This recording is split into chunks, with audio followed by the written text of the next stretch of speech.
Highest level तक पहुंच रहा है। ऐसे में मध्य प्रदेश सरकार क्या कर रही है? वहां पर ये पहला मामला तो है नहीं, इससे पहले भी कई मामले सामने आ चुके हैं। देखिए नेहा, हम यही सवाल उठाने और समझने की कोशिश कर रहे हैं। सबसे बड़ा सवाल यही है कि अगर उज्जैन में, अकेले उज्जैन में जो लोकायुक्त के एसपी हैं उनसे हमें जानकारी मिली कि पिछले 6 महीने के भीतर अकेले उज्जैन में 90 करोड़ की संपत्ति, जायदाद और ऐसे ज्वेलरी का पता चला जो घूसखोरों ने कमाए, जिसमें क्लर्क, बाबू से लेकर इंजीनियर तक शामिल है। इसके अलावा मध्य प्रदेश के कई जिलों में पिछले 1 से 1.5 साल में लोकायुक्त पुलिस के छापे में सैकड़ों करोड़ की जमीन जायदाद का पता चला है। और मध्य प्रदेश के 2 बड़े IAS अफसर दंपति की कहानी पूरी दुनिया जानती है, पूरा देश जानता है। 350 करोड़ से लेकर 600 करोड़ तक की बात कही जा रही है। अब सबसे बड़ा सवाल है कि क्या मध्य प्रदेश सरकार, शिवराज सिंह चौहान की अगर बात करें, 7 साल से शिवराज सिंह चौहान मध्य प्रदेश के मुख्यमंत्री हैं। सबसे बड़ा सवाल है कि क्या शिवराज सिंह सरकार 7 साल से आंख मूंद कर सोई हुई है कि उन्हें पता नहीं चल रहा है कि एक बाबू, एक क्लर्क जिसकी तनख्वाह 10,000 से लेकर 14,000, 15,000 होती है, वो पिछले कुछ सालों में वो अरबपति, करोड़पति होने के रास्ते पर चल पड़ा है।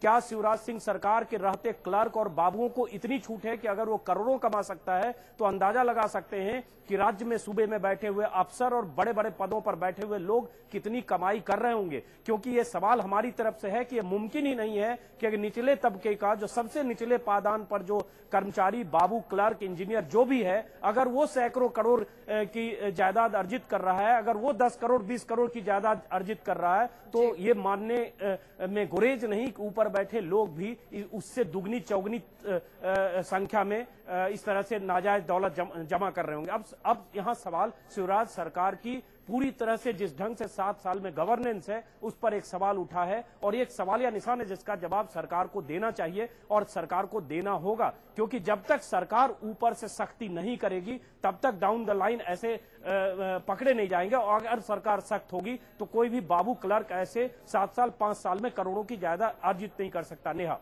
जी, अजीत जी, क्या ये कहना सही होगा कि अगर बाबू लेवल, क्लर्क लेवल, चपरासी लेवल के लोग इस तरह से भ्रष्ट हैं, छोटी छोटी फाइल पास कराने के लिए पैसे लेते हैं, आगे काम आपका करवाने के लिए आपसे छोटी मोटी घूस लेते हैं, ऐसे में जो उनके सीनियर अफसर हैं उनकी जानकारी के बिना ऐसा कर पाना मुमकिन है?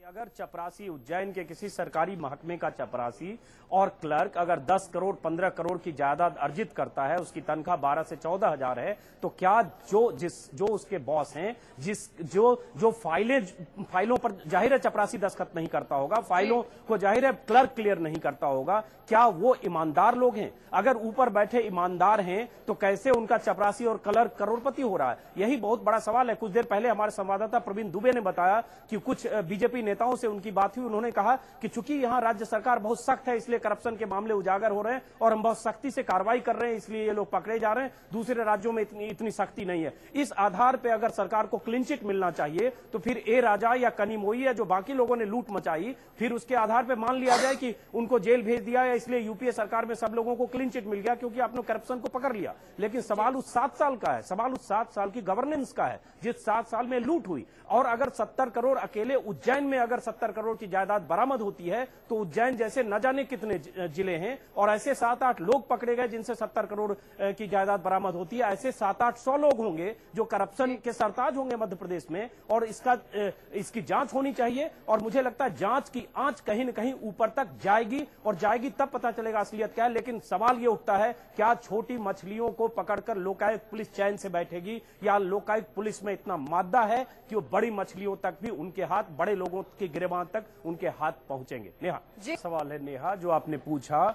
शिवराज सिंह चौहान राज्य में घूम घूम कर सूर्य नमस्कार कर रहे हैं। शिवराज सिंह चौहान राज्य में घूम घूम कर दंडवत कर रहे हैं और वोट बैंक को एड्रेस कर रहे हैं। सूर्य नमस्कार करने से गवर्नेंस नहीं होता, सूर्य नमस्कार करने से राज्य में अच्छा सुशासन नहीं होता। लेकिन एक तरफ वोट बैंक के लिए ये तस्वीरें खिंचवाते मुख्यमंत्री हमें नजर आते हैं जब सूर्य नमस्कार करते हुए 60 डिग्री पर टर्न लेते हुए उनकी तस्वीरें अखबार में छपती है, तो लगता है वाह, सूर्य नमस्कार करके मुख्यमंत्री कोई बड़ा काम कर रहे हैं। लेकिन जमीनी हकीकत यह है जो तस्वीरें बयां कर रही है। हमने अगर क्लर्क चपरासी की बात की, प्रवीण दुबे ने बताया कि 500 ऐसे लोगों की लिस्ट दी गई है सरकार के पास जिनके खिलाफ करप्शन की जांच के आदेश नहीं दिए जा रहे हैं या इजाजत नहीं मिल रही है। अब सवाल उठता है, जो बहुत बड़ा सवाल है, कि अगर निचले तबके पर बैठा हुआ आदमी एक चपरासी क्लर्क अगर 10, 20, 25 करोड़ कमा सकता है तो उसकी जो चेन है उज्जैन से लेकर जो भोपाल तक जाती है, जो जिला के छोटे दफ्तर से लेकर राज्य के सचिवालय तक जाता है, उस चेन में बैठे हुए लोग कितने 100 करोड़ कमा रहे होंगे, ये बहुत बड़ा सवाल है और ये सवाल उठना लाजमी है। नेहा जी, एक ये छोटा सा बिंदु है। अगर हम उज्जैन की बात छोड़ दें, पूरे मध्य प्रदेश की अगर बात करें अजीत जी, तो बहुत सारे मामले पहले भी आ चुके हैं, लेकिन पीडब्ल्यूडी एक ऐसा डिपार्टमेंट है जहां पर अक्सर ये देखा जाता है कि इस तरह की भ्रष्ट चीजें वहां पर ज्यादा होती हैं, वहां पर भ्रष्टाचार जड़ों में समाया हुआ है, क्योंकि कई बार टेंडर पास कराने के चक्कर में वहां पर क्लर्क क्या, चपरासी क्या, बड़े से बड़े अफसर जो है वहां पर नोट अर्जित करने में लगे रहते हैं। ऐसे में पीडब्ल्यूडी क्या, बाकी दूसरे जो सरकारी महकमे हैं वहां भी यही हाल है। लेकिन इस पर अंकुश कैसे लगाया जाए? जब तक आप कोई एक्शन नहीं लेंगे, जब तक आप ये मैसेज नहीं देंगे, ये संदेश नहीं देंगे कि सरकार सख्त है, जब तक लोगों में डर नहीं होगा, तब तक कहां से जाएगा करप्शन? ये बहुत बड़ा सवाल है नेहा, और इसी सवाल का जवाब हम चाहते हैं कि शाम तक मध्य प्रदेश सरकार की तरफ से या मध्य प्रदेश के नेताओं की तरफ से या मध्य प्रदेश के भाजपा नेताओं की तरफ से ये जवाब आना चाहिए। हालांकि हम जवाब की जो उम्मीद रखते हैं वो हम पहले बता दें कि भाजपा की तरफ से जवाब आ सकता है कि हाँ, भ्रष्टाचार के खिलाफ मुहिम चल रही है, इसलिए लोग पकड़े जा रहे हैं और इसी पकड़े जाने को अपनी कामयाबी के तौर पर वो चिन्हित कर सकते हैं। लेकिन फिर उसके साथ सबसे बड़ा सवाल है, जो पकड़े गए उनकी जायदाद 150 करोड़, क्लर्क, चपरासी और जो भी है, 2 IAS अफसर, उनकी जायदाद 300 से लेकर 500 करोड़, और जो इसकी आड़ में सैकड़ों लोग नहीं पकड़े गए, जिन्होंने हजारों करोड़ हो सकता है लूटा होगा, उसका हिसाब कौन देगा? और अगर ये लूट रहे हैं और ये क्लर्कों ने अगर इतना पैसा कमाया, तो क्या सरकार इस जिम्मेदारी से मुक्त हो सकती है? क्या सरकार आंख मूंद कर सोई रह सकती है और उसके नीचे बैठे हुए बाबू क्लर्क, अफसर, नेता, मंत्री सैकड़ों करोड़ की कमाई करते रहे? ये बहुत बड़ा सवाल है और मुझे लगता है इस सवाल या निशान शिवराज सिंह चौहान पर लगना चाहिए। हम बार बार छोटी मछलियों की सिर्फ बात करें, क्लर्क, चपरासी की,